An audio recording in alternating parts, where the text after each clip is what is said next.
Twongeye kubasuhuza nshuti bakunzi ba Max One TV, utugeze muri kakanya ko kubagezaho amwe mu makuru ari gutrendinga hano hanze y'ibyamamare atandukanye.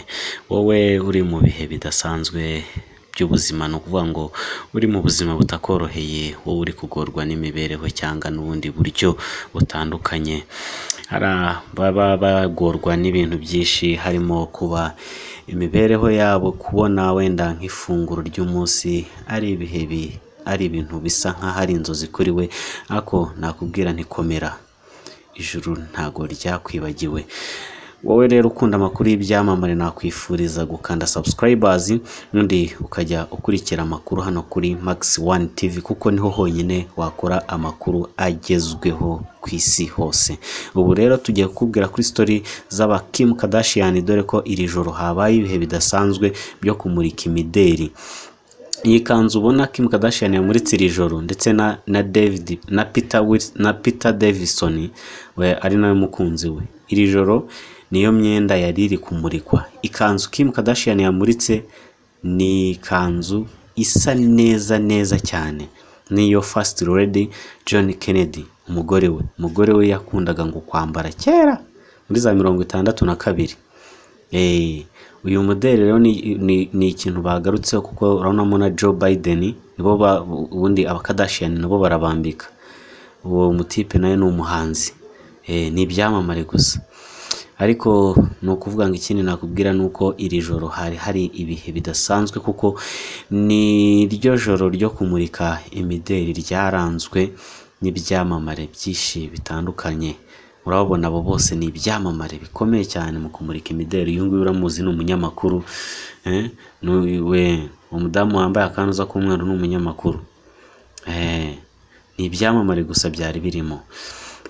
Kanda subscribers kuko tuba tugufitiye story nyinshi zitandukanye. Davidson urabona ko yambaye ikintu bise inkweto zigezweho, zitarimo ibintu byo kuvuga ngo iki ni kereka. Mu imurika ry'imideri rero iri joro ntago bibanze ku kijyanye no kumurika iyo kanzu gusa, kuko harimo no kugaruka kuri background yaho buri umwe wese yaturutse. Kim Kardashian yaturutse mu bice byo mu muryango w'Abachina. Uzumva izina Kim nyine, urumva ni Kim ntumva iryo zina Kim.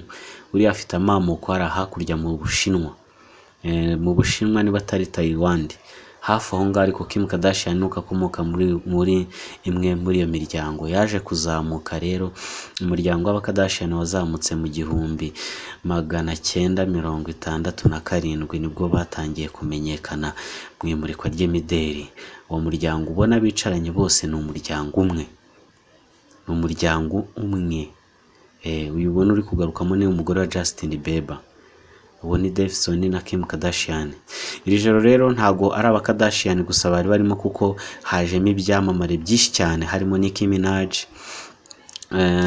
harimo Megan Fox, akazamo ikindi cyamamare cyajemo ninde, Cardi B yamuritse umuderi. Lady Gaga nawe yari arimo mu imurika ry'imideri. harimo aba fashion benshi cyane mu imurika ry'iri joro. Rero ntago bagarutse nanone kwiyikanzu gusa, uretse ko n'ubundi ifite ikisobanuye, dore ko aka kanya ndi kukubwira aya makuru ku itariki 3 z'ukwezi kwa 5 2022, nibwo John Kennedy yari abonye izuba, president wa Leta Zunze Ubumwe za Amerika. Uwo bita John Kennedy, uyu mwumva mu mateka cyane, uri wavuze ngo mfite inzozi z'uko umunsi umwe Leta Zunze Ubumwe zizayoborwa n'umwirabura. None koko byarabaye. John Kennedy rero yavutse mu mwaka w'1960. Ntago aribwo yavutse, ahubwo reka nze ndahita nsoma neza amakuru nze nyakugezeho. Ariko John Kennedy ni umuderi, nicyo wari ugamije, kuko hamuritswemo ibintu byinshi cyane bifite ahantu bihuriye na Leta Zunze Ubumwe za Amerika, by'umwihariko aba Kardashian, kuko nibo babibanzweho, kuko nibo baba bahagarariye uyu mugoroba wo kumurika imideri. Abajemo rero urabonamo Kim Kardashian ndetse